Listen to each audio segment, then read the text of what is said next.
प्रणाम सर, कैसे हैं? मैं तो सुंदर हूँ। अनुराग जी कैसे हैं? कैसे हैं आप? मैं भी सुंदर और कल्पना में होने की कोशिश कर रहा हूँ। और आप कैसे हैं कार्तिक जी? एकदम अच्छा हूँ सर। हाँ, मैं भी आजकल आनंद में हूँ आपसे मिलने के बाद। अच्छी बात। तो सर, जैसा कि हमने पिछले 6 एपिसोड्स में बात की, सबसे पहले आर्टिस्टिक एनर्जी के बारे में, दूसरा इमेजिनेशन, तीसरा ऑब्जर्वेशन, चौथा लिसनिंग, पांचवा भाव विभाव पे हमने बात की, और लास्ट जो हमने बात की वो थी स्पॉन्टेनिटी पे, लिम्बिक इंटेलिजेंस पे, या बॉडीली विजडम कह सकते हैं उस पे। सर, बॉडी इंटेलिजेंस भी कह सकते हैं, सरल। हाँ, बॉडी इंटेलिजेंस। सर, आगे बढ़ते हैं।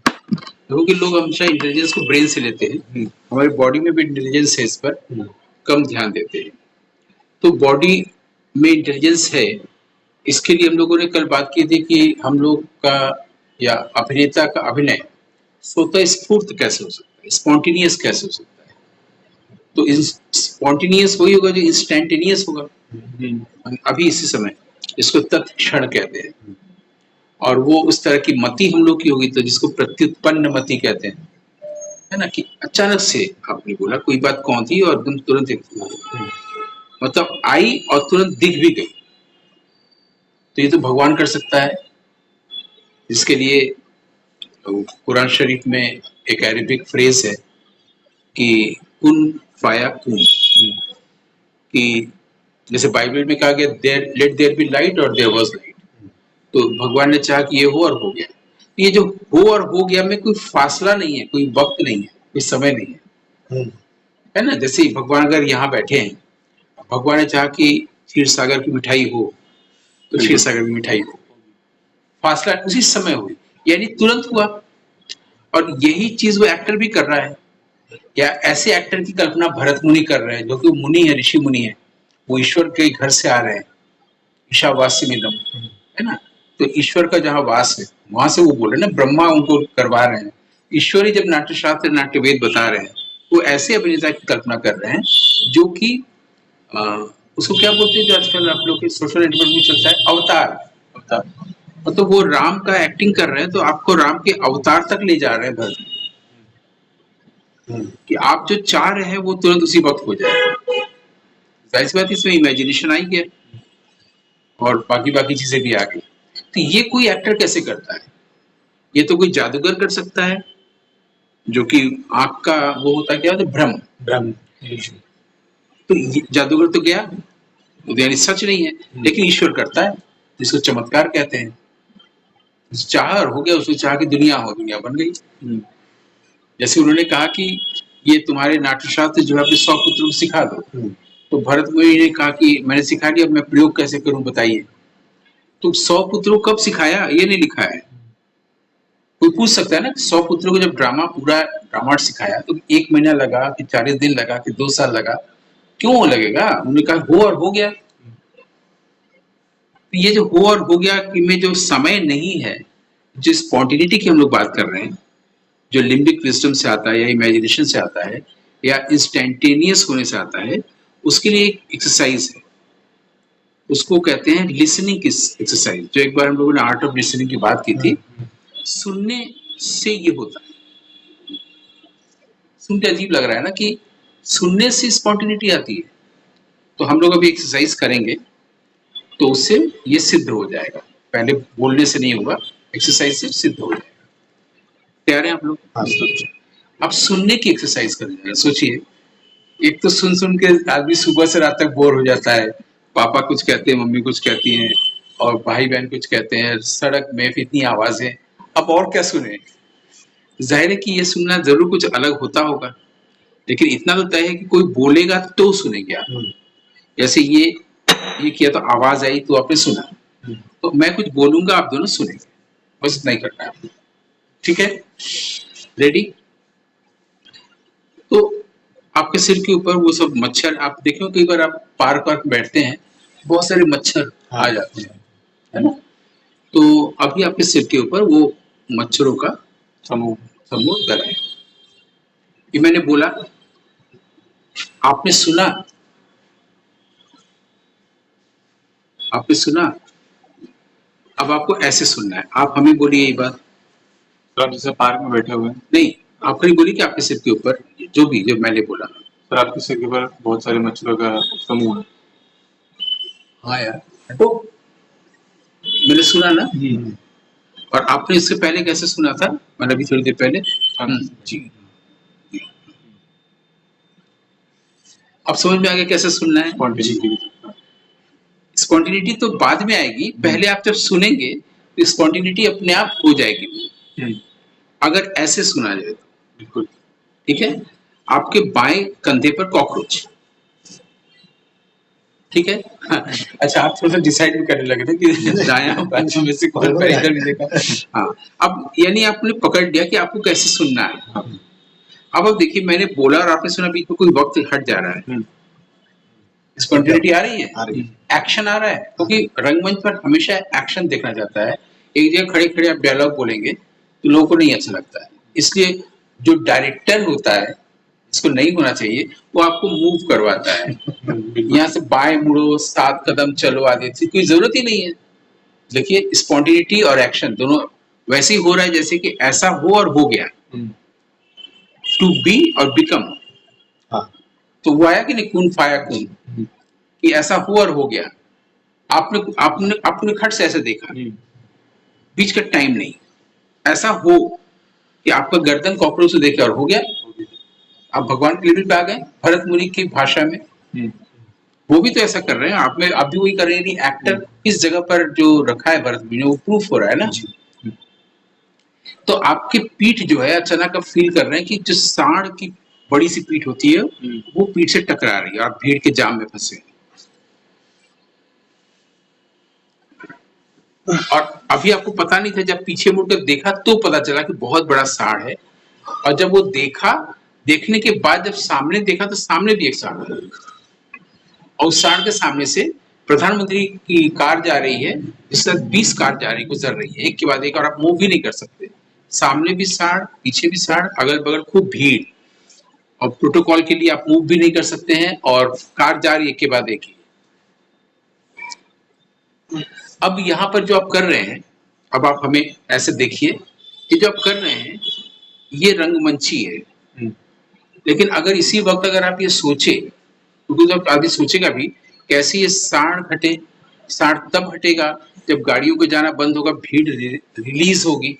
ये जो सोचना होगा आपका, यदि सोचना हुआ तो, जो भी नहीं हो रहा था, वहां से कैमरा आता है। जो आप फिजिकली कर रहे हैं ये रंगमंच है, और जो आप सोचेंगे, जो आपके चेहरे पे आएगा, वो कैमरा ले लेगा। जो आंख नहीं देख रहा है वो कैमरा देखने लगेगा। ये फर्क यहाँ पर मैं बताता चल रहा हूँ, ताकि वो बहुत स्थूल चीजें रंगमंच के लिए है, सूक्ष्म चीजें, क्योंकि थॉट दिखाई नहीं पड़ता, माइंड दिखाई नहीं पड़ता ना। माइंड दिखाई पड़ेगा चेहरे पर जब माइंड एक्टिव होगा।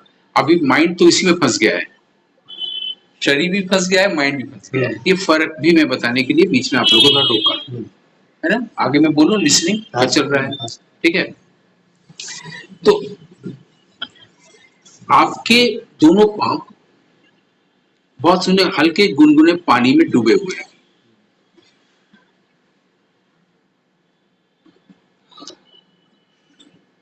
धीरे धीरे पानी की गर्माहट बढ़ रही है, और बढ़ती जा रही है उतने दूर तक जब तक कि आप पैर रख सके। ठीक है, और इसका मतलब है कि उसके नीचे कोई चीज है जो उसको गर्म कर रहा है, उस बाथ टब या टब के नीचे, है ना। और फिर आप पा रहे हैं कि आपका गला सूख रहा है, बहुत तेज प्यास लगी है, और आपकी निगाह कैलेंडर पर पड़ी तो देखा कि ये 15 जून है, जून की गर्मी की वाली प्यास है। और आप लंका चौराहे पे खड़े हैं, एक इंसान नहीं, कुत्ता भी नहीं, चिड़िया भी नहीं, और बहुत तेज प्यास लगी है, कुछ नहीं दिख रहा है। आप वही कमरे में कैलेंडर देख रहे थे, अचानक सड़क पर है, कुछ नहीं दिख रहा है, गाय कुत्ता कुछ नहीं। अचानक आपकी नजर पड़ती है, एक ठेला है जिसके ऊपर बहुत बड़ा सा एक घड़ा रखा हुआ है, ऊंचा सा, जिसमें जरूर कुछ शरबत या कोई चीज होगा, जो आम के पत्ते वगैरह से ढका हुआ है। और वो ये टेबल है जहाँ पर आप ये टेबल है, और वो घड़ा है और आपके से ऊंचाई पर है। मतलब वहां पर वो स्टील का वो रखा हुआ है जिसे निकालते हैं, लेकिन आपको निकालने के लिए मैं हाथ से दिखा दे रहा हूँ, निकाल के ऐसे भीतर हाथ ऐसे ही करके डुबो के फिर निकालेंगे, और गिलास भी है, ठीक है। अच्छा, अब आप जब पानी निकालेंगे वो तब जब कथावाचक बोलेगा, अभी मत निकालिए ठीक है। अभी आपको बस दिखा है और आप वहां तक ठेले तक पहुंच गए हैं, ठीक है, और आपने वो स्टील का बर्तन वो उठा लिया है जिससे आप निकालने जा रहे हैं। निकालने के लिए हाथ को बढ़ाइए बैठे बैठे, खाली उसके उस गोल मुंह में अंदर डालने के लिए हाथ डालिए। आपको बहुत प्यास लगी है, जून है, हाँ, अब आप उसमें से निकालने जा रहे हैं। जब निकालने जा रहे हैं तो पानी के बदले, शरबत के बदले वो आइस क्यूब हो गया है, लेकिन भाई उससे भी तो प्यास बुझेगी, अब तो निकालेंगे ही। निकाल के गिलास में डालिए, आइस क्यूब्स को गिलास में डालिए। हाँ, अब आप आइस क्यूब, अब आप उसको किसी तरह से रख दिए हैं, उसको की जरूरत नहीं है। अब आइस क्यूब को होंठ से लगाने जा रहे हैं, होंठ से लगाने जा रहे हैं, होंठ से टच होते हुए आग बन गया, ठीक है। अब यहाँ पर आप अचानक से पा रहे हैं कि आप अपने घर में बिस्तर पर लेटे हुए, वो इल्यूशन था। अब जो इस ये जो आपने दृश्य बनाया, कथावाचक की कहानी सुनते हैं, उस पर मेरा जो कमेंट है उसको सुन लीजिए, फिर हम लोग एक्सरसाइज में आएंगे। वो ये, पहली बात तो ये कि आप जब ठेले से आप ही उठा रहे थे, हालांकि धर्मवीर भारती की रचना है ठेले पर हिमालय, को पहले कोर्स में होता था, ठेले पे हिमालय मतलब जो बर्फ बेचने वाले होते थे पहले वो। तो आप जब ठेले तक पहुंचे और आपने शरबत उठाया, तो आप लोग के इसमें नहीं आया कि वो किसी का ठेला है, पहले उससे परमिशन लेनी चाहिए, प्यास लगी थी। बिना पूछे आप किसी के ठेले से आप निकाले लेंगे? मतलब आप जब जाएंगे तो ऐसे में अगर ठेले वाला भी नहीं है तो उसमें भारतीय मानसिकता जो है वो तो करेंगे, वो ये है पहले इधर उधर देखेंगे, कोई देख तो नहीं रहा। इस मानसिकता पर एक फिल्म बनी केतन मेहता की, मिर्च मसाला। उसमें क्या होता है कि नसरुद्दीन शाह का पूरा ग्रुप रहता है, स्मिता पाटिल उसको थप्पड़ मारती है, तो उसको थप्पड़ कैसी लगी इसका एक्सप्रेशन नहीं देता नसरुद्दीन शाह, पहले देखता है किसी ने देखा तो नहीं, अगर नहीं देखा इट्स ऑल राइट, अगर देख लिया तो प्रेस्टीज इशू, और देखता है कि सबने देख लिया फिल्म में, बस इसी पर पूरी फिल्म बनती है। अब खाली वो उसको अपदस्थ करने के लिए, परास्त करने के लिए, नीचा दिखाने के लिए जो जो करता है वो पूरी फिल्म है। ये अलग बात है कि इसका जो मूल आइडिया है कि वो चार्ली चैपलिन से लिया गया है, क्योंकि फिल्म में वो लोग जो महिलाएं होती हैं उनको काम जो करते दिखाया गया वो है कि वो लोग मिर्च, सूखा मिर्च को सूप में, अब उन लोग सारे हथियार इस्तेमाल कर लेते हैं, लोहे का दरवाजा बना दिया जाता है, सब कुछ कर लिया जाता है। कैसे लड़े नसरुद्दीन शाह से, उसकी जी उनके सैनिकों से, सारे चीज जब फेल कर जाते हैं, लास्ट में दिखाता है जब वो लोग हमला करते हैं सारे लोग, तो ये लोग जो सूप है उसी को आंख में डालते हैं, ये बताने के लिए कि मनुष्य का जो काम है, आप अपने आप को कमजोर मत समझिए, आपका काम ही हथियार है। इस बात को सिनेमा की दुनिया में पहली बार वर्ल्ड में बताया था चार्ली चैपलिन ने, फिल्म डो एंड डायनामाइट में। उसमें डो माने होता है आटे की लोई, और दूसरे देश के लोग सेना और गोली चल रही है, लास्ट में वो उस लोई को ही मारना शुरू करता है, तो किसी का आंख में लगता है, किसी के नली में जाके फंस जाता है, उससे वो लोग जीत जाते हैं, जबकि वो लोग बेचारे आटा बनाने वाले लोग रहते हैं। इस आइडिया पर केतन मेहता ने मिर्च मसाला बनाया, ठीक। चार्ली चैपलिन को कोई प्राइज नहीं मिला, केतन मेहता को मिला, लेकिन चार्ली चैपलिन को दुनिया ने जाना, जानती रहेगी, क्योंकि वो मौलिक है ना, वही प्राइस है। यहाँ भी जो हो रहा है कि आपको जो उसे देखा, कोई देखा तो नहीं, तो पहले तो आप ये देखेंगे ना कि किसी और के ठेले से आप शरबत एक गिलास निकाल ले रहे हैं, तो ये जो आप अपनी ओर से ऐड करेंगे, इसको एक्टर्स कंट्रीब्यूशन कहते हैं। कथावाचक ने तो आपको स्क्रिप्ट दे दी, आप अपने आप से क्या कर रहे हैं, वो जो आप जोड़ेंगे, तो वो इम्प्रोवाइजेशन नहीं है, एक प्रकार से है भी, लेकिन वो एक्टर्स कंट्रीब्यूशन है, ठीक है। और जब वो गिलास जिसमें आइस क्यूब था वो आग बन गया, उसके बाद भी आपका हाथ ऐसे बना हुआ था, क्योंकि वो छूट जाएगा, आपका तो छूट गया था, आपका हाथ फिर भी गिलास को पकड़े हुए था लगभग, आपको होंठ की तरफ ज्यादा ध्यान था, गिलास हाथ से छूट जाएगा, गिलास को कोई पकड़े नहीं रख सकेगा ना, गिलास भी चटक जाएगी, टूट जाएगा। कई बार क्या होता है कि मंच पर देखा जाता है, एक्टर क्या करते हैं, वो पहले कोई चीज नहीं होता तो हाथ से दिखाते हैं सिंबॉलिकली कि मैं गुलदस्ता है, जग पकड़ा हुआ हूं। फिर जग को रखना दिखाता है, फिर अपने डायलॉग बोले रहता तब भी हाथ उसका जग पकड़ा ही रहता है। उससे पूछते हैं बाद में कि जग तो तुम रख दिए थे ना। तो ऐसी मूर्खताओं से बचने के लिए भी हम लोग साथ साथ चल रहे हैं। ठीक है, फिर आगे बोले, फिर आप सुनेंगे। तो ये लिसनिंग है, ये आर्टिस्टिक लिसनिंग इसको कहते हैं। और समाज में और घर में जो आप सुनते हैं वो दूसरे तरह की लिसनिंग है, ये एक्टिंग के लिए लिसनिंग है। ठीक है, मोबाइल अचानक से बज उठा,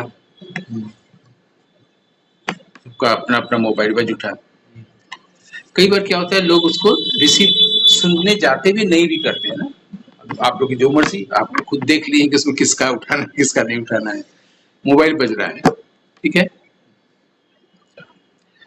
बाद में आपको लगा कि जो मोबाइल आया था वो किसी आप जिस व्यक्ति का था उसको आप लोग पसंद नहीं करते, लेकिन वो ये बताने के लिए कि किसी का डेथ हो गया वो आपको खास था।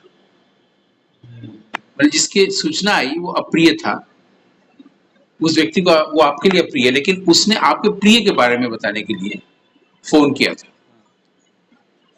या आपने जहां अप्लाई किया था इस फील्ड में, उसमें आपको सिलेक्ट कर लिया गया है, ये बताने के लिए उस व्यक्ति ने फोन किया था जो कि आपके लिए अप्रिय है। और ये जब आपको पता चलता है तो आपका सिर दीवार से टकराता है और वहां पर दीवार की जगह पर शीशा होता है और शीशा चटक जाता है। और जैसे आप उसको स्पर्श करते पता चलता है वो कागज की दीवार है। और कागज में एक ऐसी स्क्रिप्ट लिखी है जिसको कभी गुरुदत्त ने पढ़ा था। उसमें बहुत कुछ गिरा हुआ है, पीला पड़ गया है, गुरुदत्त की लिखी हुई लाइन से। और उसके भीतर से गुरुदत्त का चेहरा उभर रहा है। चिट्ठी में से गुरुदत्त का चेहरा उभर रहा है और आप देखते हैं कि हाथ में चिट्ठी है, सामने वहीदा रहमान खड़ी है।